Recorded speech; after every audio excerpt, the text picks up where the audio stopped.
સરકાર કરોડો ખર્ચી અને વિકાસ કાર્યના દાવા કરે છે, પરંતુ ડીસાનો બ્રિજ સરકારી તંત્રની બેદરકારી અને ભ્રષ્ટાચારની ચાડી ખાઈ રહ્યું છે।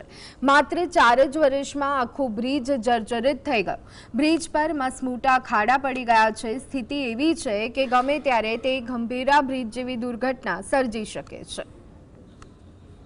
વિકાસ કાર્યના નામે અનેક પ્રોજેક્ટનું લોકાર્પણ થાય છે, પરંતુ આવા પ્રોજેક્ટમાં કેવા પ્રકારની કામગીરી થાય છે તેની કાળજી કોઈ લેતું નથી।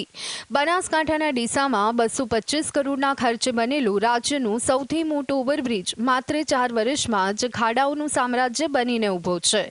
ડીસાનો ઓવરબ્રિજ આજે વાહન ચાલકો માટે જીવલેણ જોખમી બની ગયું છે। તે સરકારી તંત્રની બેદરકારી અને ભ્રષ્ટાચારની ચાડી ખાઈ રહ્યું છે। ડીસામાં 225 કરોડના ખર્ચે બનેલું રાજ્યનું સૌથી મોટું ઓવરબ્રિજ। આ બ્રિજ રચના કન્સ્ટ્રક્શન કંપનીએ તૈયાર કર્યું છે। તેને બનાવવા 225 કરોડનો ખર્ચ થયો છે, પરંતુ 4 જ વર્ષમાં આખું બ્રિજ જોખમરૂપ બની ગયું છે। બ્રિજ પર મસમોટા ખાડા પડી ગયા છે।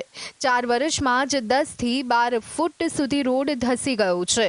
નજીવો વરસાદ પડતા જ બ્રિજ પર ઠેર ઠેર પાણી ભરાઈ જાય છે અને ડ્રેનેજ વ્યવસ્થા પણ એકદમ નિષ્ફળ પુરવાર થઈ છે।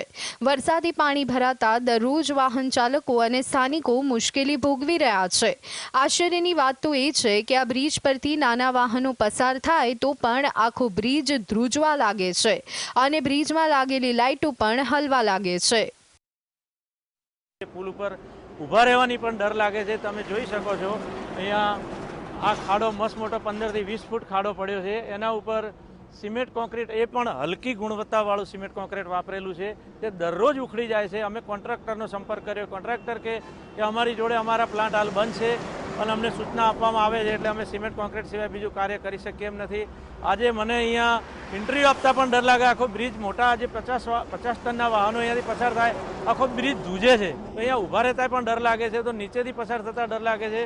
તો મારી ડીસાની જનતાની મને ચિંતા છે કે મારી ડીસાની જનતાની શું હાલત થશે। ખાડા એટલા મોટા છે કે વાહન ચાલકો માટે નજર હટી દુર્ઘટના ઘટી જેવી સ્થિતિ છે।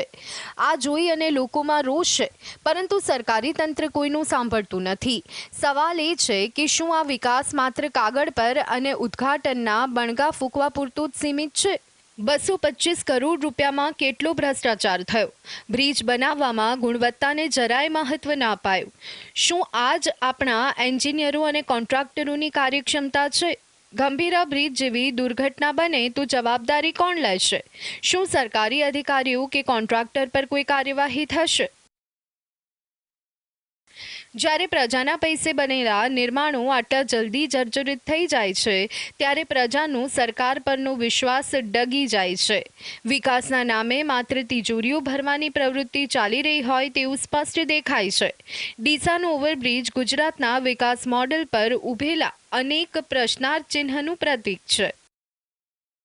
બનાસકાંઠા જિલ્લાના ડીસા તાલુકાના જે સૌથી લાંબો એલિવેટેડ બ્રિજ ગુજરાતનો માનવામાં આવે છે, 225 કરોડના ખર્ચે 4 વર્ષ પહેલાં બનાવવામાં આવ્યો હતો, તેની રિયાલિટી ચેક કરવા આજે જીએસટીની ટીમ પહોંચી છે। મારા કેમેરામેન તે દ્રશ્યો બતાવી રહ્યા છે। ખાડા પડ્યા છે, 10 થી 12 ફૂટના ગાડા ઉપર જે રીતે કોન્ટ્રાક્ટર રત્ના કન્સ્ટ્રક્શન કંપની દ્વારા બ્રિજ બનાવવામાં આવે છે। ખાડાઓના અંદર રત્ના કન્સ્ટ્રક્શન કંપનીના કોન્ટ્રાક્ટરનું કહેવું છે કે અત્યારે અમારો સિમેન્ટનો પ્લાન્ટ બંધ છે। કાંકરીઓથી અમે અત્યારે ખાડા પૂરવાનો પ્રયાસ કર્યો છે। જો કે કામ ચલાવવું જે પદ્ધતિ છે તેના અંદર ફરી વરસાદ પડશે, ફરી ખાડા પડશે, સમસ્યાનો હલ થતો નથી। કોંગ્રેસ પણ કેટલાક આક્ષેપો લગાવતા હોય છે, કારણ કે જ્યારે બ્રિજ ઉપરથી વાહન ચાલકો પસાર થતા હોય છે ત્યારે આખો બ્રિજ ધ્રુજારી જેમ ધ્રુજતો હોય છે। કહી શકાય છે કે બ્રિજ માત્ર 4 વર્ષ જ થયા બન્યાને અને આ પ્રકારની સ્થિતિ બ્રિજના બની છે। જે રીતે ભારે વાહનોથી સામાન્ય નાના મોટા વાહનો પણ અહીંયાથી પસાર થાય તો આ પ્રકારની સ્થિતિ અહીંયા બની રહી છે। કામ ચલાઉ ધોરણે અત્યારે ખાડા પૂરવામાં આવ્યા છે, પણ આ વરસાદી જો પડે અને વરસાદી પાણી જે રીતે આના ઉપર મોટા પ્રમાણમાં પડતું હોય તો ખાડા ફરી એક વખત ઊભા થશે અને લોકો વાહન ચાલકોને પરેશાની અવશ્યપણે ભોગવવી પડશે। ધ્રુવ પરમાર, જીએસટીવી, બનાસકાંઠા।